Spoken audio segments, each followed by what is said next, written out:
Hello everybody, welcome to my new video. Salut tout le monde, bienvenue dans un nouveau vidéo. My name's Valmy Valdens. Valdens is my first name.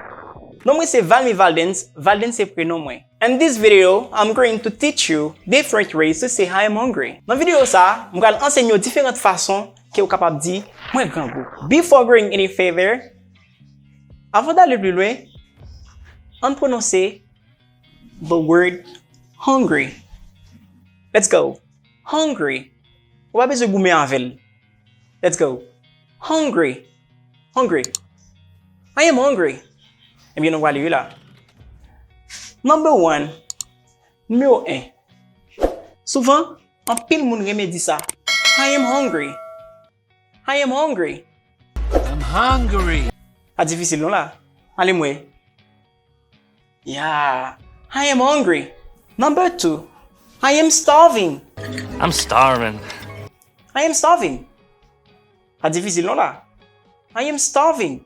Là ou grangou en pile, you can say I am starving. When you're very hungry, you can say I am starving. I am starving. Number 3. I am craving. Craving. I am craving. Allez moi. Craving. I am craving. When you say I am craving, là que ou envie yon bagay, ou envie manger yon bagay, ou besoin yon bagay, et bien pas de difficulté là non. I am craving. Example, I am craving pizza. I am craving pizza. I am craving something. Craving salty. Number 4. I am famished. I am famished. I'm famished. I am famished. Number 5. I need food. I need food. I need food. Ça tout le monde connaît, tout le monde connaît ça. Pas difficile. I need food. Moi besoin manger. I need food. Après point oui là. Let's go. I am hungry. I am starving. I am craving.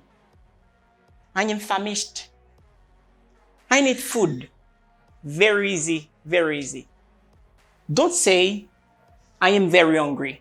If you say I am very hungry, si vous dites moi très grangou. So do not say I am very hungry. Say I am starving. Vous connaissez les grangou en pile? Vous dites I am very hungry. Eh bien, au lieu de dire I am very hungry, say I am starving. J'espère que vous apprenez. Allez, une dernière fois. I am starving. Starving. That's good. Now guys, let's learn some additional sentences. Kounya, on apprend l'autre phrase. Phrase ça yo, il est important pour qu'on ait yo. On va parler avec vos amis ou, c'est professionnel, pas vrai? Eh bien, il y a une façon pour dire ça. Eh bien, on va aller là. My belly is talking to me. Encore? My belly is talking to me.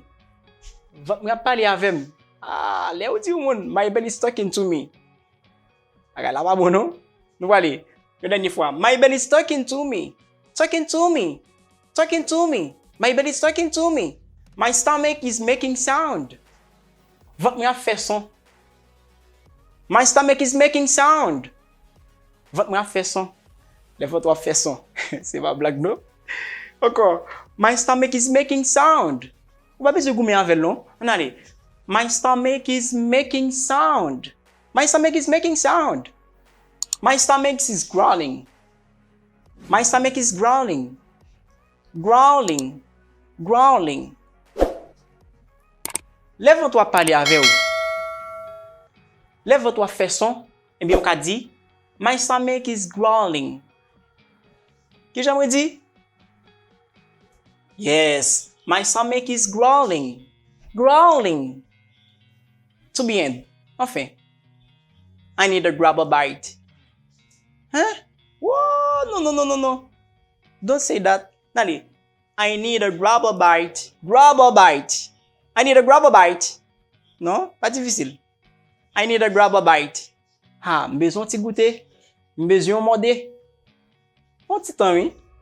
Satisfait besoin, eh bien. I need a grab a bite. I need a grab a bite. Voilà encore. Let's go. One more time. My belly is talking to me. My stomach is making sound. My stomach is making sound. My stomach is growling. I need to grab a bite. I need to grab a bite. Now, or last time, kunya, yon dernier fois. My belly is talking to me. If I say, my belly is talking to me, it's good. Mais en tant que professionnel, ou à prononcer, on allait là, on va utiliser forme contractée. En anglais, on dit contracted form, forme contractée. Let's go. My belly is talking to me. Eh bien, my belly is talking to me. My belly is talking to me. My stomach's making sound. If I say, my stomach is making sound, it's good. Na fait même genre, hein? My stomach's making sound. My stomach's making sound. Eh bien, ventre a fait son. Le ventre a fait son, ventre a parlé avec vous. Là, ventre a boui. Donc, vous capable de dire, my stomach's growling. Growling, I say growling. No. Growling. Ou pas besoin de goumer avec. Growling. Essayez-moi. Try. Yes. Growling. Growling. Okay. My stomach's growling. That's good. I need to grab a bite. What you say? No. Anali. I need to grab a bite. One more time. I need to grab a bite. I need a grab a bite. Guys, when I say I need to grab a bite, like moi grangou. Moi besoin yon bagay. Pas besoin pile non. Besoin ti goûter. Moi besoin yon morde. Et puis m'a dit, I need to grab a bite. What you can say? No. Li bon, mes prononciation pas bon. Allez. I need to grab a bite. Allez moi. Yes, that's good. I need to grab a bite. Merci en pile, j'espère que vous avez appris en pile bagay dans la vidéo ça. Donc, vous pas regret, seulement toujours fait petit pratique. Don't be hesitate to subscribe to the channel. Pas hésiter, abonner à la chaîne là. Comment and share our videos. My name's TOUJOU. Bye bye.